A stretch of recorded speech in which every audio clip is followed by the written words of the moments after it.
Bom dia, gratidão a todos pela presença. Vamos para o capítulo 31. Este capítulo de hoje chama-se Uma Entrevista com a Mãe Sagrada. Reverenda Mãe, foi batizado na infância por seu esposo profeta. Ele foi o guru de meus pais e de meu próprio guru, Sri Yukteswar. Pode conceder-me, por isso, o privilégio de ouvir alguns episódios de sua vida sagrada? Eu falava com Srimati Kashimoni, companheira de Lahiri Mahasaya. Encontrando-me em Benares por um curto período, eu realizava um antigo desejo, o de visitar a veneranda senhora. Ela me recebeu encantadoramente na casa da família Lahiri, do distrito de Garudeswar Mohula, em Benares. Apesar de idosa, ela florescia como uma lótus, emanando uma fragrância espiritual. Era de estatura média, pele clara, pescoço delgado e grandes olhos brilhantes. Bem-vindo seja, filho, suba comigo. Cachimone levou-me até o pequenino quarto, onde por algum tempo tinha vivido com seu esposo. Senti-me honrado ao conhecer o santuário, onde o incomparável mestre condescendera em representar o drama humano do matrimônio. A delicada senhora me indicou uma almofada ao seu lado. Muitos anos decorreram antes que eu percebesse a estatura divina de meu marido, começou ela. Certa noite, exatamente neste quarto, tive um vívido sonho. Anjos gloriosos flutuavam com graça inimaginável acima de mim. Tão realista era a visão que despertei naquele instante. Estranhamente, o quarto estava envolto em luz deslumbrante. Meu marido, na postura de lótus, levitava no centro do quarto rodeado de anjos. Com suplicante dignidade, eles o adoravam com as mãos postas. Desmedidamente surpresa, acreditei ainda estar sonhando. Mulher, disse Lahiri Mahasaya, você não está sonhando. Renuncie a seu sono para todo sempre. Quando ele lentamente desceu até o chão, eu me prostrei a seus pés. Mestre, exclamei, curvo-me à sua frente várias vezes. Pode perdoar-me por tê-lo considerado meu marido? Morro de vergonha ao compreender que permanecia adormecida na ignorância, ao lado de quem está divinamente desperto. Desta noite em diante, já não o considero meu marido, meu esposo, e sim meu guru. Aceita minha insignificante pessoa como sua discípula? O mestre tocou-me com delicadeza. Alma sagrada, levanta-se, está aceita. Ele apontou para os anjos. Reverencie, por favor, cada um destes grandes santos. Quando terminei minhas humildes genuflexões, as vozes angélicas soaram em uníssono, como o coro de uma antiga escritura. Com sorte do divino, abençoada sejas, nós te saudamos. Eles se curvaram aos pés, e suas formas refulgentes se desvaneceram. O quarto escureceu. Meu guru me perguntou se eu queria receber a iniciação em Kriya Yoga. Claro, respondi. Lamento não ter recebido esta bênção mais cedo em minha vida. Não era a época certa. Lahiri Mahasaya sorriu confortadoramente. Ajudei-a, em silêncio, a queimar muito do seu karma. Agora você tem vontade e está preparada. Ele tocou minha testa. Massas de luz rodopiante apareceram. Gradualmente, a radiação se transformou no olho espiritual azul opalino, circundado por um anel dourado e tendo ao centro uma estrela branca pentagonal. Novamente, o símbolo, né?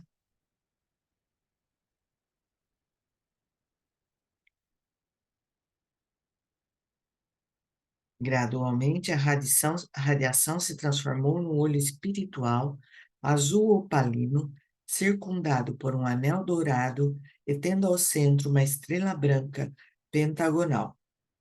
Introduz a sua consciência através da estrela, no reino do infinito.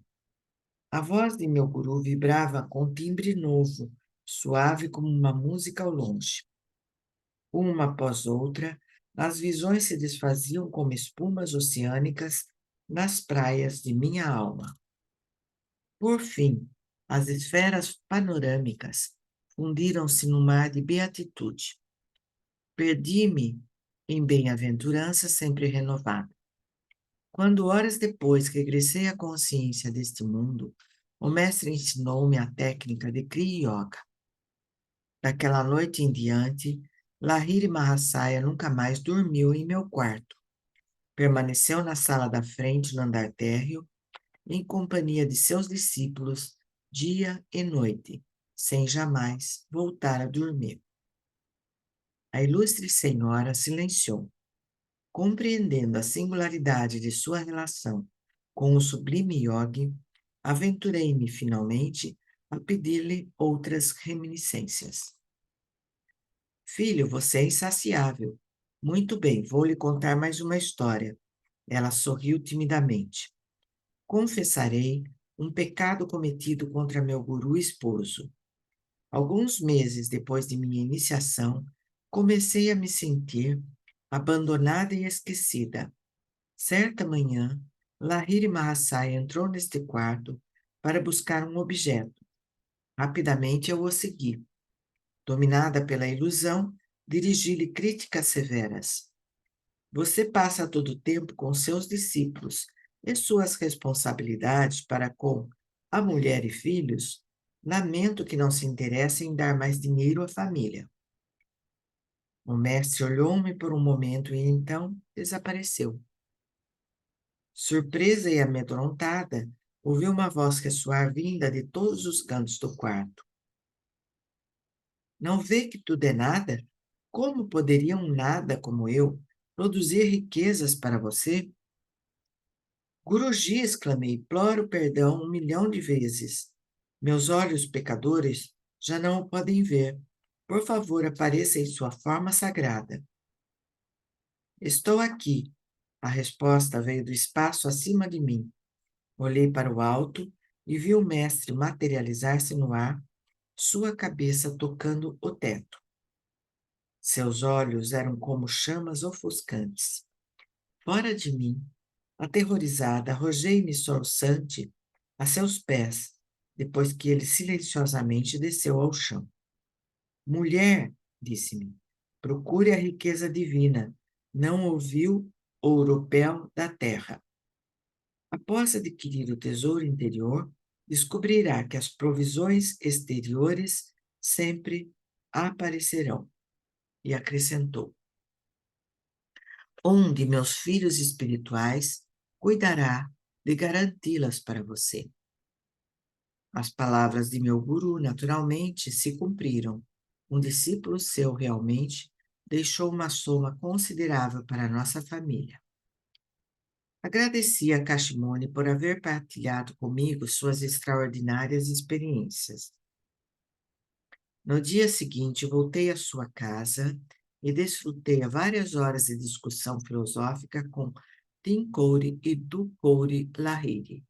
Estes dois filhos santos do grande yoga indiano seguiam de perto suas pegadas ideais. Ambos eram altos, robustos, de pele clara, espessa barba, voz suave e maneiras encantadoras e tradicionalistas. Sua esposa não foi a única discípula de Lahiri Mahasaya. Houve centenas de outras, inclusive minha mãe. Uma chela pediu uma fotografia certa vez ao guru. Entregando-lhe uma, ele comentou: se você a considerar uma proteção, assim há de ser. Do contrário, será apenas um retrato. Aconteceu que alguns dias mais tarde, essa mulher e a nora de Lahiri Mahasaya escutavam o Bhagavad Gita estudavam Bhagavad Gita diante de uma mesa, atrás da qual estava pendurada a fotografia do guru. Uma tempestade elétrica se desencadeou com grande fúria. Lahiri Mahasaya protege-nos. As mulheres curvaram-se diante da fotografia. O raio caiu sobre o livro na mesa, mas as duas devotas ficaram ilesas. Senti como se um lençol de gelo fosse enrolado em mim para isolar-me do calor abrasador, relatou a Shema. Lahiri Mahasaya realizou 2 milagres para atender a uma discípula, a Boia. Ela e o marido, um advogado de Calcutá, partiram para Benares certo dia, a fim de visitar o guru. A carruagem foi retardada pelo trânsito intenso. Eles chegaram à estação principal de Howrah, em Calcutá, apenas para ouvir o apito de partida do trem para Benares. A boia, perto do guichê de passagens, permanecia quieta. Lahiri Mahasaya, suplico-te que pares o trem, orou ela, silenciosamente. Não posso suportar o tormento de esperar outro dia aqui sem te ver. As rodas do trem resfolegante continuavam a girar e a girar, mas não havia progresso sobre os trilhos. O maquinista e os passageiros desceram a plataforma para observar o fenômeno. Um guarda-linha inglês aproximou-se de Aboia e de seu marido. Contrariando todos os precedentes, o guarda ofereceu seus serviços. Babu disse: dê-me o dinheiro, comprarei suas passagens enquanto sobem no trem. Assim que o casal se sentou e recebeu as passagens, o trem lentamente se pôs em marcha. Em pânico, os maquinistas e os passageiros embarcaram de volta a seus lugares, sem saber por que o trem havia parado antes e por que andava agora. Chegando à casa de Lahiri Mahasaya em Benares, a boia prostrou-se diante do mestre silenciosamente e tentou tocar-lhe os pés. Componha-se a boia, comentou ele. Como você gosta de me aborrecer, como se não pudesse vir aqui no próximo trem. A boia visitou Lahiri Mahasaya em outra ocasião memorável. Desta vez ela queria a intercessão do guru, não para a viagem do trem, mas para a viagem da cegonha.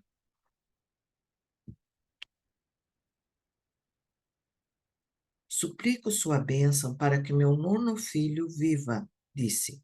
8 filhos nasceram de mim, todos morreram logo após o nascimento. O mestre sorriu compadecido. A criança que você espera viverá. Por favor, siga minhas instruções cuidadosamente. O bebê, uma menina, nascerá à noite. Vigie para que a lamparina se conserve queimando até a madrugada. Não adormeça, evite que a luz se extinga.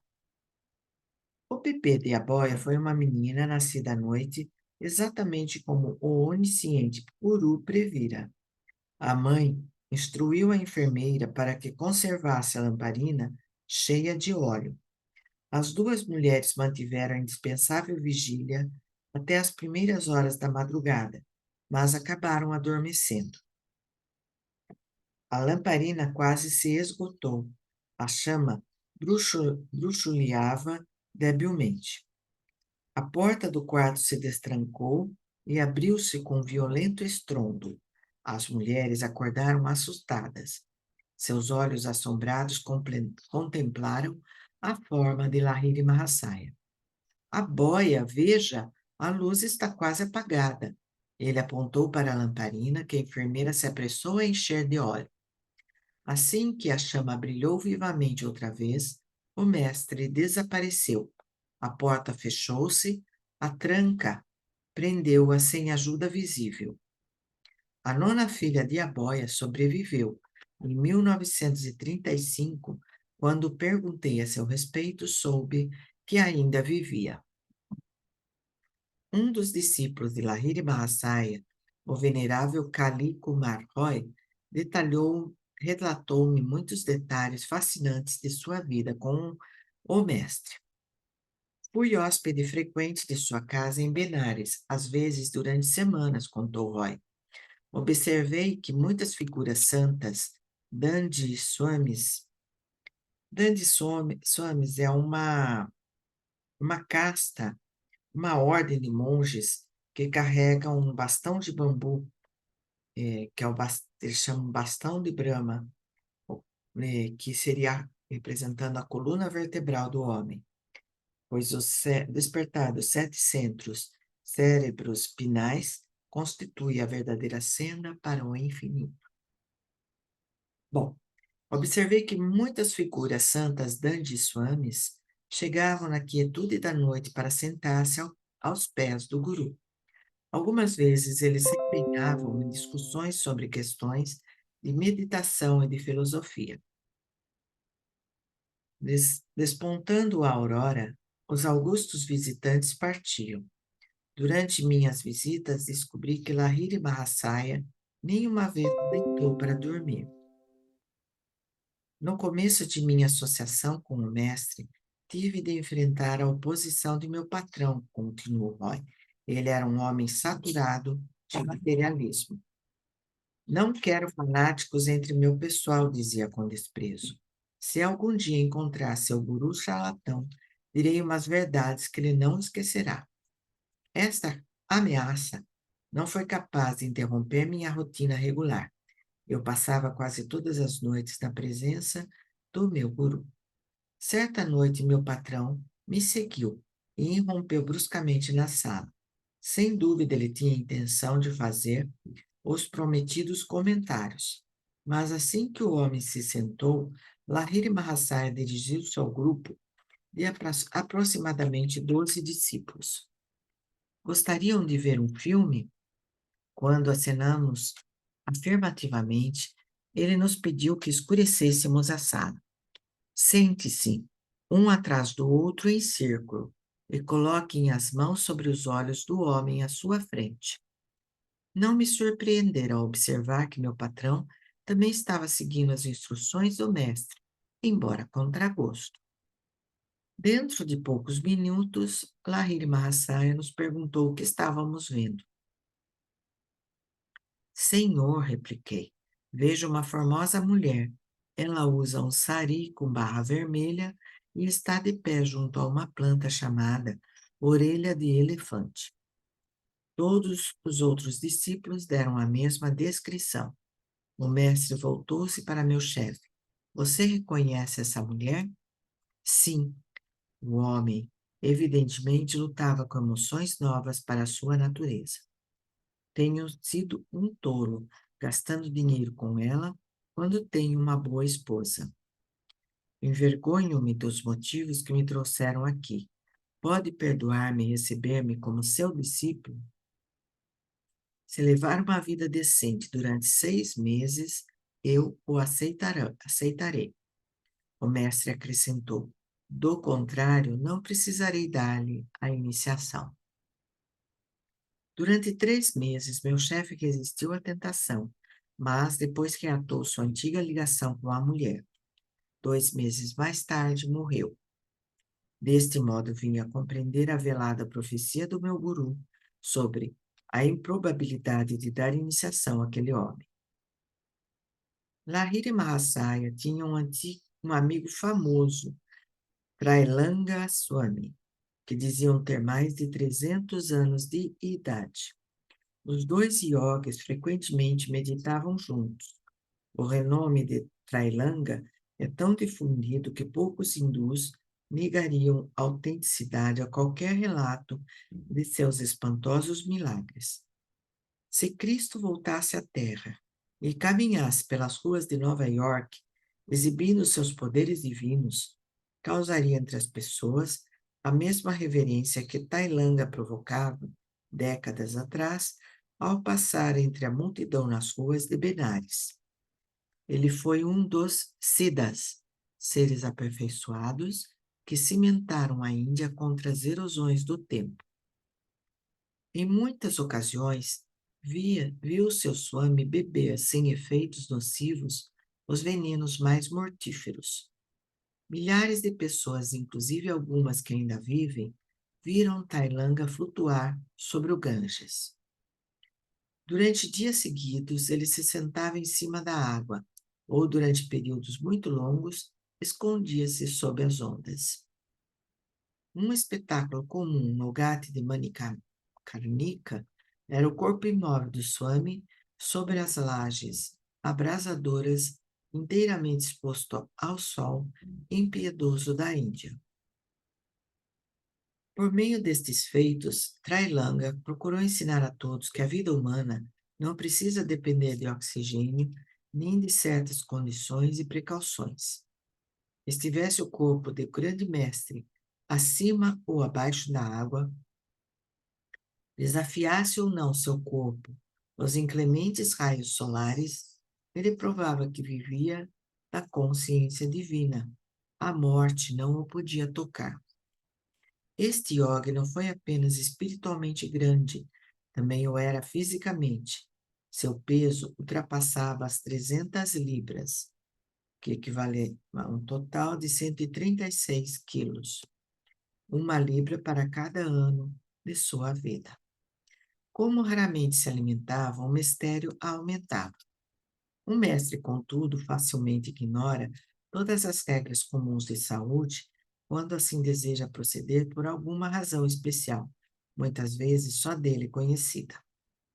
Os grandes santos que despertaram do sonho cósmico de Maia e chegaram à percepção de que este mundo é uma ideia da mente divina, podem fazer o que bem entenderem com o corpo, pois sabem que este não passa de uma forma manipulável de energia condensada ou congelada.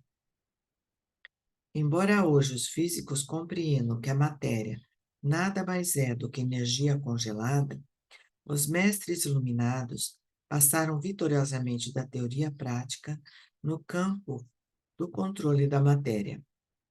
Tailanga estava sempre completamente nu. A polícia de Benares, atormentada, passou a considerá-lo uma desconcertante criança-problema. O Swami, natural como o primitivo Adão no jardim do Éden, não tinha consciência de sua nudez. A polícia, ao contrário, tinha plena consciência daquela nudez e o trancava na prisão sem cerimônia. Seguia-se um constrangimento geral. O enorme corpo de Tailanga era logo visto, em sua costumeira inteireza, no telhado da cadeia. Sua cela, ainda seguramente trancada, nenhuma pista oferecia quanto ao seu modo de fuga. Os policiais, desanimados, cumpriam novamente seu dever. Desta vez colocavam um guarda na frente, em frente à cela do Swami. De novo, a força curvava-se diante do direito. Logo se podia avistar o grande mestre em seu despreocupado passeio sobre o telhado. A deusa da justiça usa uma venda nos olhos. No caso de Trailanga, a polícia burlada decidiu seguir-lhe o exemplo. O grande yogi tinha por hábito manter silêncio.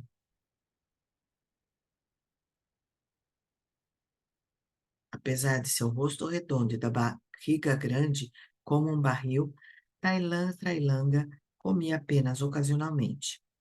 Após semanas sem se alimentar, ele quebrava o jejum com caldeirões de leite coalhado que os devotos lhe ofereciam. Um cético decidiu certa vez provar que Trailanga era um charlatão. Colocou em frente ao Swami um grande balde com uma mistura de cal usada para branquear paredes. Mestre, disse o materialista, fingindo reverência. Eu lhe trouxe um pouco de leite coalhado. Beba-o, por favor. Sem hesitar, Trailanga absorveu até a última gota. os litros de cal ardente. Em poucos minutos, o malfeitor caía ao solo em agonia. Salve-me, Sami, salve-me! Gritava, estou queimando. Perdoa-me pela maldade com que eu submeti à prova. O grande Og quebrou seu silêncio habitual. Você zombava, disse ele, e, ao me oferecer veneno, não percebeu que minha vida está unida à sua. Se não fosse o meu conhecimento de que Deus está presente em meu estômago, assim como está em cada átomo da criação, o cal teria me matado. Agora que você conhece o significado divino do bumerangue, nunca mais trapaceie os outros. Débil ainda, o pecador curado pelas palavras de Trailanga retirou-se furtivamente. A reversão da dor não resultou da vontade do mestre, e sim da operação da lei da justiça. Vê 2 Reis 2, 19 e 24. Depois de Eliseu ter realizado o milagre de sarar as águas em Jericó, um grupo de crianças o ridicularizou. Então 2 ursas saíram do bosque e despedaçaram 42 daqueles meninos. A reversão da dor não resultou da vontade do mestre, e sim da operação da lei da justiça que sustenta até o mais longínquo corpo celeste do cosmos. Esta lei divina funciona instantaneamente para as pessoas que alcançaram a realização divina como Trailanga. Elas aboliram para sempre todas as obstinadas contracorrentes do ego.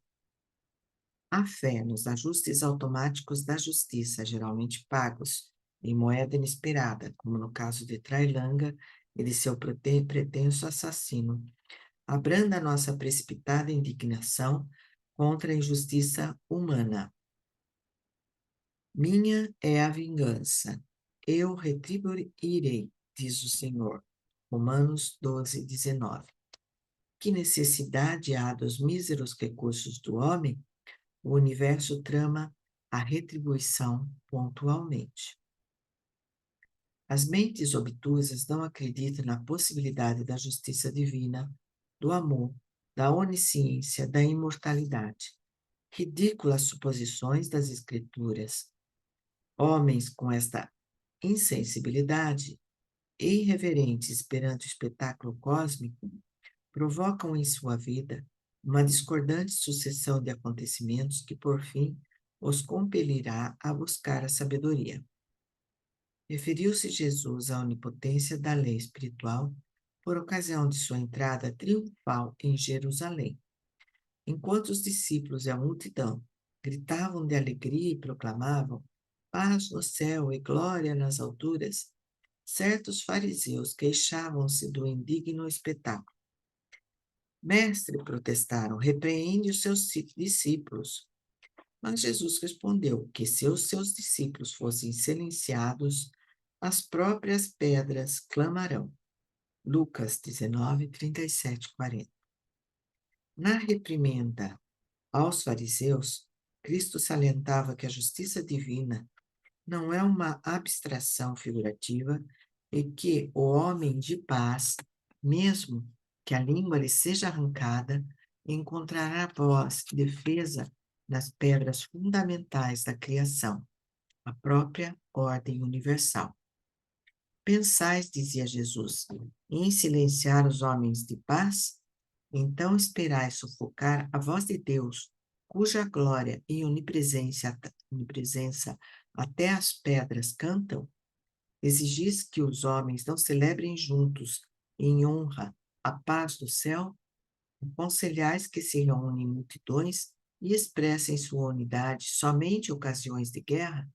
Então preparai-vos, ó fariseus, para subverter os alicerces do mundo, pois os homens serenos, assim como as pedras, a terra, a água, o fogo e o ar, se levantarão contra vós, para dar testemunho da harmonia divina que existe na criação. Trailanga, yoga semelhante a Cristo, uma vez, concedeu a meu sejumama, tio materno, uma graça. Certa manhã, titio viu o mestre em meio a uma multidão de devotos no gátio de Benares. Ele conseguiu abrir caminho e aproximar-se de Trailanga para tocar humildemente os pés do iogue, e ficou assombrado ao se ver instantaneamente livre de uma dolorosa enfermidade crônica. Uma nota falando que a vida de Trailanga e de outros grandes mestres nos lembram as palavras de Jesus, e estes sinais acompanharão aos que crerem. Em meu nome, a consciência crística, expulsarão demônios, falarão novas línguas, pegarão nas serpentes, e se beberem alguma coisa mortífera, não lhes será dado dano algum, e porão as mãos sobre os enfermos e os curarão. Marcos 16, 17 a 18. O único discípulo vivo do grande yogi é uma mulher, Shankaribai Jill, filha de um dos discípulos de Trailanga. Ela recebeu treinamento do Swami desde a primeira infância. Viveu durante 40 anos numa série de cavernas solitárias no Himalaia, perto de Pradinath, Kedarnath, Amaranath e Pashupatinath. A Brahmacharini, a seta do sexo feminino, nascida em 1826, já ultrapassou bastante a marca dos 100 anos. Entretanto, não aparenta velhice, conservando cabelo negro, dentes brilhantes e uma energia admirável. Ela sai de sua reclusão periodicamente para comparecer aos melas ou feiras religiosas. Esta santa mulher visitava Lahiri Mahasaya com frequência. Ela contou que um dia, na zona de Bharatpur, perto de Calcutá, enquanto estava sentado ao lado de Lahiri Mahasaya, o grande guru Babaji entrou silenciosamente na sala e conversou com ambos. O mestre imortal usava uma tanga molhada, recorda ela, como se tivesse acabado de dar um mergulho no rio. Ele nos abençoou com alguns conselhos espirituais. Aqui está a Shankari Maidil, a yoga mulher, e discípula viva de Trailang Swami. Aqui ela é vista com três representantes da escola Yogananda em Ulamela, em Hardware, em 1938. Nesta época, tinha 112 anos de idade. Não aparentava, né?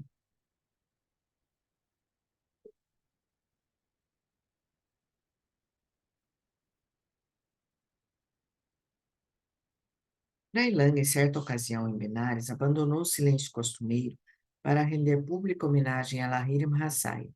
Um dos discípulos de Trailândia objetou: por que um Swami e um renunciante como o senhor mostra tanto respeito a um chefe de família?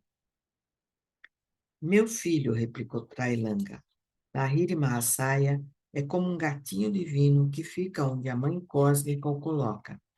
Enquanto representa o papel e cumpre os deveres de um homem do mundo, ele recebeu a perfeita autorrealização que eu busquei pela renúncia de tudo, até da minha tanga.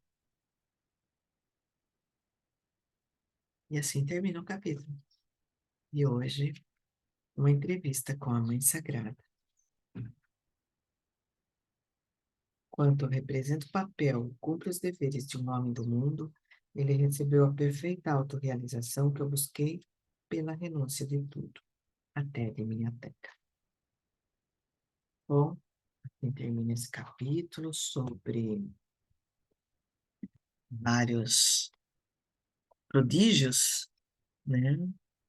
Sobre a autorrealização, sobre que nós somos apenas matéria congelada, né?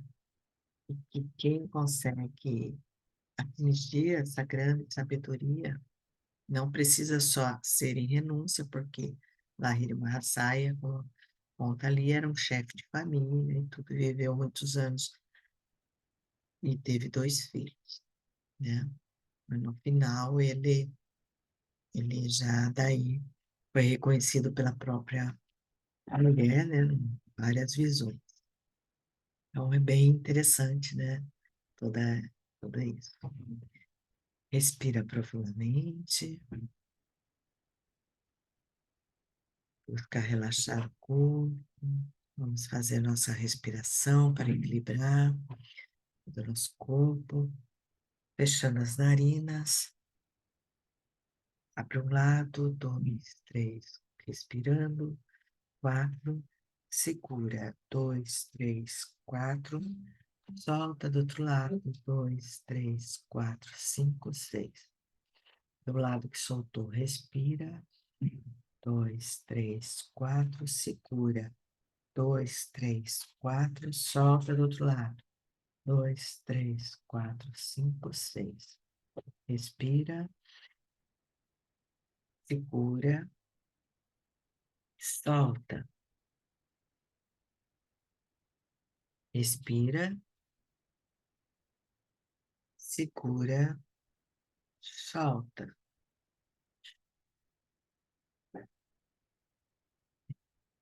Respira profundamente, relaxa todo o corpo. Vamos ficar um minutinho de olhos fechados, buscando que todas essas palavras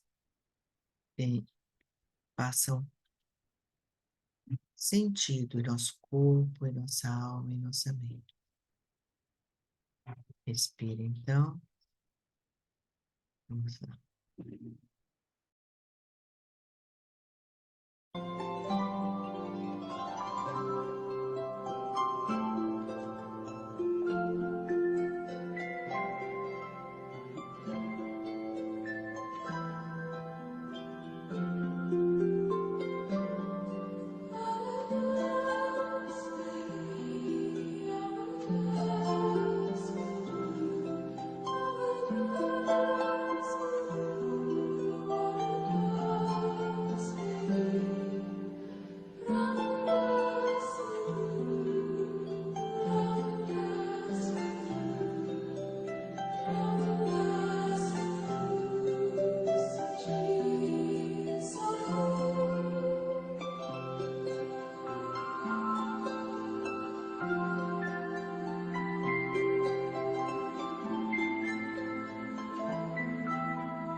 Respira profundamente e abre os olhos devagar.